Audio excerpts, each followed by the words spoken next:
This is Africa Diaspora Connect. Join us as we take the journey from the motherland to America. We share our experiences and learn from them. Here is our host, Kevadi Gaturu. Welcome once again to the Africa Diaspora Connect. I am your host, KG Kevadi Gaturu, coming at you once again live and direct. 508, the woo. We're back. Coming off a very good show last week, talking about hacking, folks. Yeah, let's get it on. Let's live and learn. Folks, all we asking for you to do is what? Let's subscribe. Let's share. Let's comment. That's how we're going to grow the family here. We're here to just give it back to the best of our ability. So today we're going to take a different lane. People have been asking now, this KG guy, who is this guy? All right, it's been a year and a half. You took a little bit of a hiatus. Who is this dude? Kevadi, the MC. Kevadi, who's this dude we're dealing with now doing the podcast? So you know what? Let me walk you through. Who is Kevadi? Kevadi was born Christopher. My 11 letters. Who I could spell my name at 3.5 years old. Christopher 11. Christopher. My name's Christopher Kevadi Gaturu. Man, my dad. This dude. Let me tell you something. Sons, we know our fathers. My dad, I think in a former life, he was a judo expert. He was a boxer. He was a karateka. This man was a disciplinarian. This man did never, ever spare the rod. Our house was like a military camp. Let me tell you something. Yeah, you see all the madness that I have in my head? I'm rebelling right now because I'm older, because I can do it. Growing up, we were seen and not heard. My mom, oh my God, the salt of the earth. Yes, Mwalimu. They were both teachers at some point. But I think my dad got expelled as a teacher. He was expelled. I think he was brutal. My mom, salt of the earth, Mama Chris. They used to call her Mama Chris. Rest their souls, both of them. Growing up, me and my younger brother, 2 kids, very un-African. Imagine that. Watoto mbe, wawili, 3 years apart. What do we have in common? Just our parents. That's about it. Kamau, I love you. He loves me back. He does his thing. I do mine. We live our life. We exchange pleasantries every so often. But such is life. We respect and we love.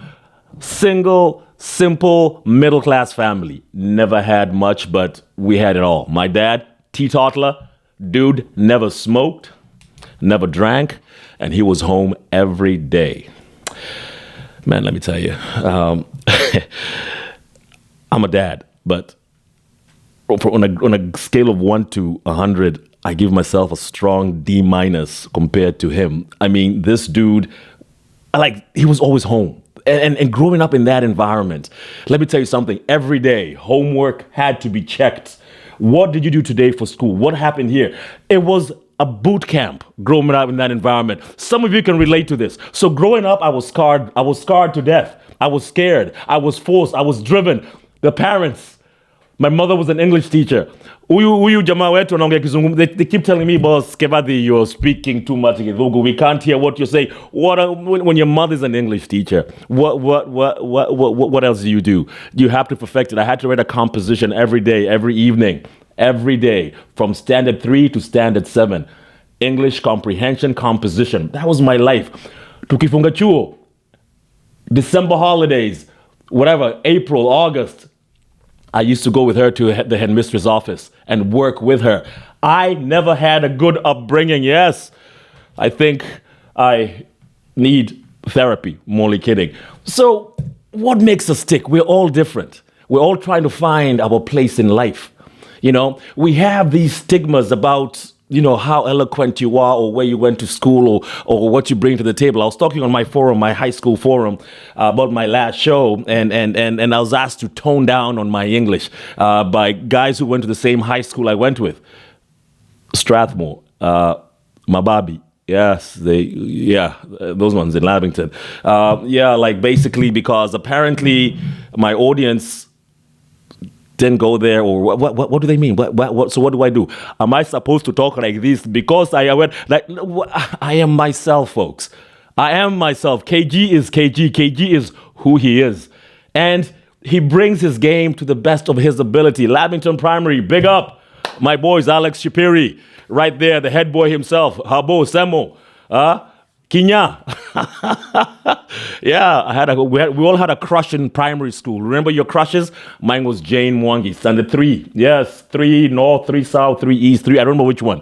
Standard 3, I thought I was going to marry her. Yes, how old are you in standard 3? I think I was 8. Your crush, yeah, love. Who else on that forum gives us age? We had old people in primary school. Yeah, we had some very old people. I think that they used to shave in that forum. Yeah, Tito, you know yourself. I think you were like 17 when in primary school. Yeah, I'm putting it out there. You were like 17 years old, but we had a lot of fun growing up in that realm. Then hop, skip, and a jump. We went to that Opus Dei, amazing institution. I'm not Catholic, but let me tell you something. I can recite the catechism cover to cover. Everything you were taught. Strathmore really puts the eloquence, it really puts the ability to just to feel that you can achieve what you want to achieve by being able to attend. I was there on a 7-year program. Don't ask. Yeah, 7 years. Well, what happened was I loved it so much I decided to stay a year back. So it was an amazing 7-year program. Let's say O-levels the first time around did not treat me too well. So I decided just to go back and retake that exam just for the sake of it. 7 good years in primary school, 7 solid years in high school. Hey, man, what's coming next? Dad comes to America. Years like maybe I was in 4th form. He's like, hey, you know what? Let me see how I can uplift this family. I was fortunate. I'll tell you that for a fact. I never had to worry about getting a visa. The old man was here. He paved the way for us. Yes. Jamambabi, he was spoon-fed. Hey, listen. I did not ask for him to be my dad. He was just one hell of a dad. And dad, if there's any person I give respect in this life is you, with mom.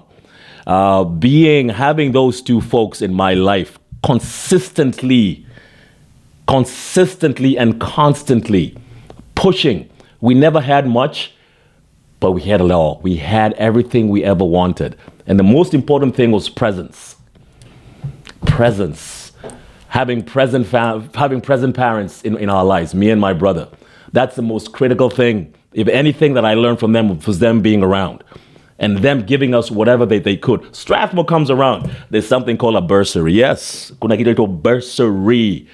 I was an amazing catalyst, an amazing recipient of that amazing bursary program. Absolutely. And guess what?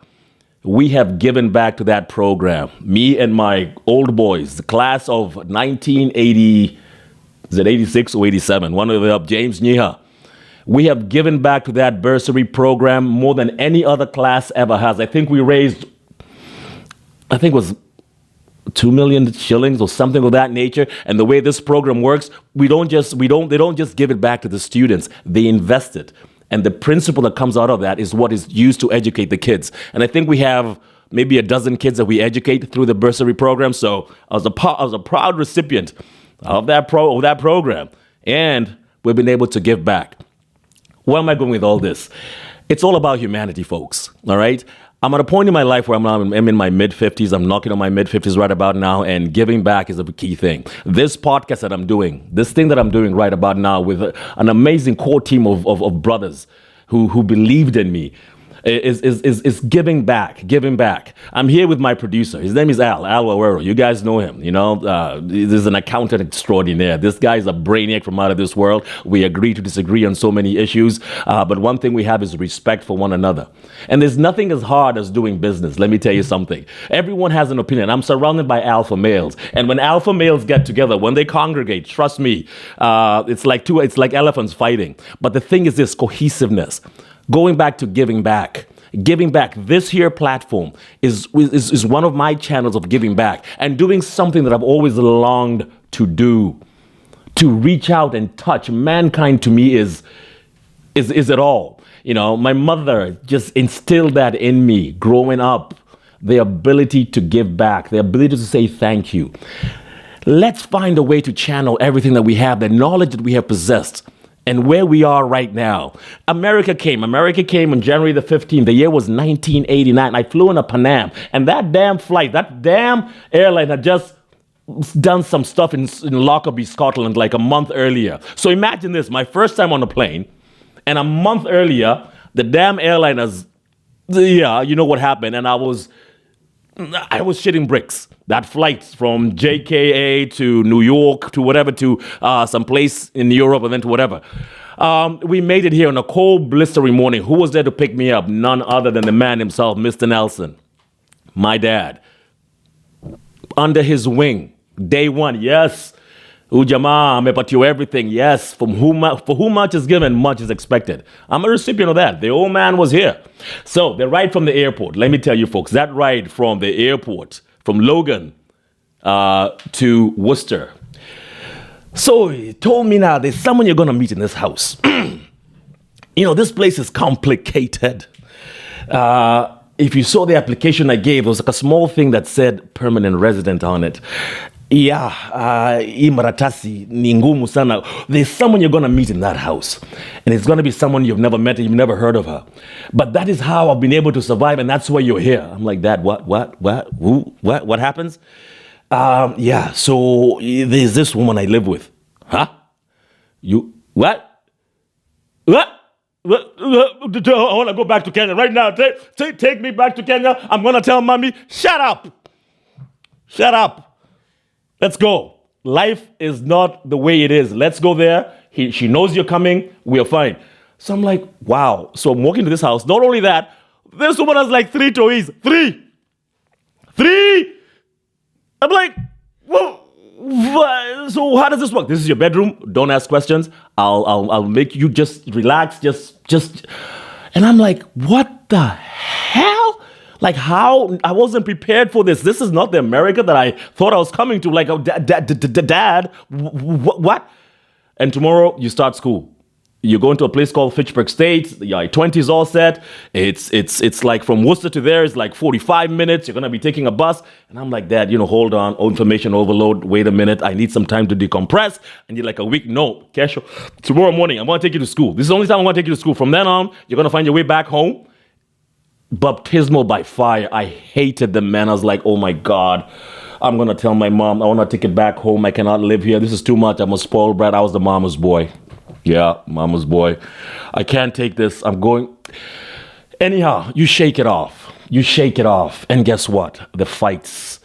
I mean, she's African-American woman, was a tough one. We akata, we used to say, I want akata. It's derogatory, so don't say you heard it here. She took them there through hell. And you just sit back and see what your father is going through, and you just sit there and you have to take it in. One thing he mentioned to me is the America that we envision and the America we find are two different things.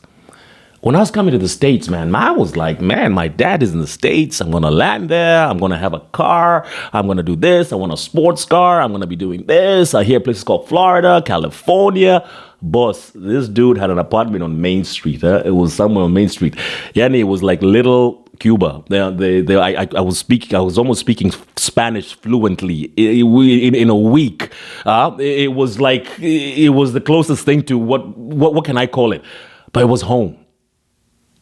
And it took me a while to get to understand the old man and the sacrifice that he's making and what he's trying to propagate. And until today, man, I've never been able to thank him enough. I did over the years. So settling in was a bit challenging. Yes, you could say I had it all set up for me, but when you come and meet your old man with, you're looking at them, they're looking at me, they're asking me, how do I speak English? How the hell do I speak Africa? How did I buy those clothes at the airport? Do you guys wear lambskins? Those stupid ass questions. I was like, what? Like, yeah. We land, we do our thing. Fitchburg States, it is what it is. You get your first job. You're making $5.25 an hour. You heard it. $5.25. $5.25 an hour. Yep.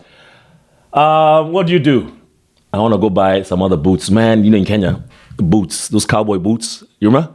Like, if you ever wore boots back in the motherland, you're the baddest in the business. Yes, I had a pair of boots was $75 a pair. I used to wear that stuff in the summertime. And in Massachusetts, people are looking at me, who's this odd creature? And I wanted to have a Stetson because I'm a Kikuyu man and a jacket, those jean jackets. I'm Mugikoyo Central, Stetson, jean jacket, boots.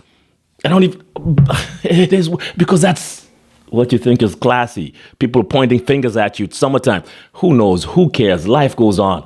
You fall in love. Oh my goodness. My first girlfriend. Oh my God. By the way, the drought, there's drought. My producer's laughing. You land in this country. No, folks, you land in this country. And, in Kenya, it's Kenya. You're 20 years old. I was 20, I was turning 21. You know the ins and outs. Kenya is Kenya. You know what I'm saying? And the botch is there. Things happen. You know what? It's going on. This country's hard. It's ngumu. Ngumu. You kula ngumu vibaya sana. Anyhow, man, let me tell you something. God heard my prayers, man. I met the most beautiful, beautiful, beautiful lady in the world. Yes. And I married her 15 years later. Anyhow, finding love and falling in love and just understanding for the first time you're in love. And, you have a girlfriend back in Kenya, but Kenya is Kenya. Now you're 20, you're 21, you're 22, and you're finally there. And, they've been there longer than you have. And, they're dressed well. So I couldn't wear the boots anymore. They made fun of me. They start cladding you and you start looking proper. You get the nice haircuts. They show you where to go to the barbershop because the barbershop is everything. And every day you got to be at the right barbershop.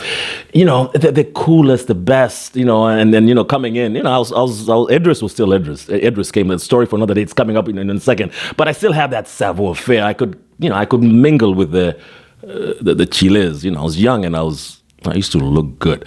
Anyhow, this story goes on. School is a problem now. School is becoming, because now Dad has told me I have to work. Now work 525. You've heard it's 525. You're chewing 15 credits.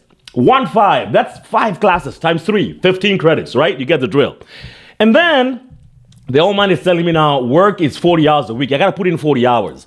So how do I balance 40 hours with 15 credits? Something's got to give somehow. And then all of a sudden, this 40 hours, all of a sudden I have a bank account.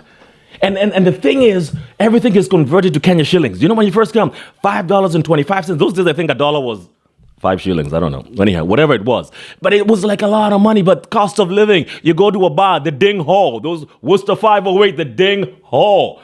A Heineken was like $1.50. That's a lot of money. $1.50. Because back in Nairobi, before I left, a beer was like 30 bob. Now you do $1.50, do the math. I'm like, this math is not adding up. And then that Heineken starts to taste too good. What starts to happen slowly? Payday's Friday. And payday comes Saturday, Sunday, hangover, Monday morning, you have classes. You start skipping classes. Yes, I'm talking to all of you coming in here right about now. You start skipping those classes. I've done it all. All right, what happens? Your grades start to plummet. Yes, academic probation in a couple of terms. What is academic probation? Academic probation is when your GPA is such that you're not paying attention. You're getting a letter in the mail. Basically, I was on the point of being kicked out of college. Smart guy like me, you had my pedigree, my background, but no, because of the party. Because another thing is no one else is going to college. All your friends are going to work and having a good time. So what do? You're 22, 23 years old. You do the same thing. Whatever, man. Things are going to happen. You decide to take one semester off. The first mistake we make, that one semester off. What does it lead to? Another semester off. I had a serious lady in my life then. We were the same age. She was a year younger than I was. She's like, get your butt back in school. Do what you need to do. And let me tell you something, I'll never forget those words. I went back to school, did my thing, transferred to Worcester State, class of 94, I think 95, accounting, business administration. My mother took a trip to the States. Best things ever happened to me. And guess what's waiting for me for a job? Yeah, let me tell you, Deloitte. Yeah, let me say it again, Deloitte. Yeah, this kid out of Worcester State working at Deloitte. Yes, I bribed them. Whatever I did, I got in.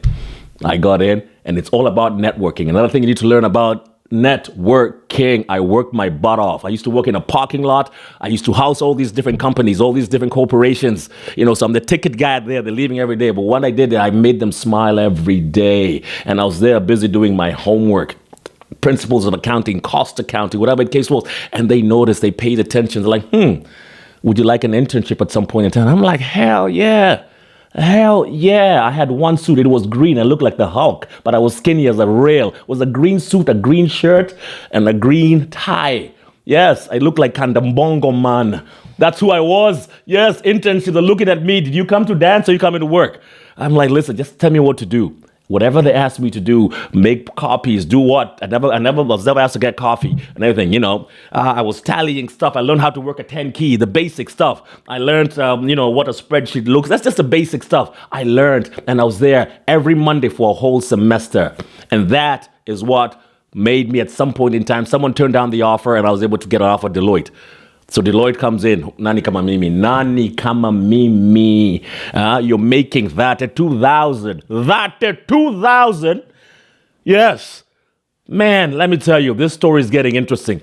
Listen, folks, the life and the day off. But one thing we don't, never forget where you come from. There's going to be a part 2. Part 2 is coming to this. A day in the life of. Folks, all I'm asking for is this. Let's keep at it. Part 2 is coming. I'm going to give you stories about my life, all the mistakes I've done. I've been arrested. I've never been convicted. I have been through it all. I've been through the valley of the shadow of death. I've been caught doing things down Main South. I'm not going to talk about it now, but if I tell you my story, you'll understand. But here I am now. I'm a father of 3. All right? And let me tell you something. I have a group of men around me and a group of strong women in my life. Life goes on. Let's learn how to live. That's my story. You can share yours. Folks, ADC. Listen, let's love a lot. Let's make it happen. Signing out. Please subscribe. Do share. KG, your host, the life in the times of your man. All right, guys, signing out. Till next time. Peace. The views and opinions expressed by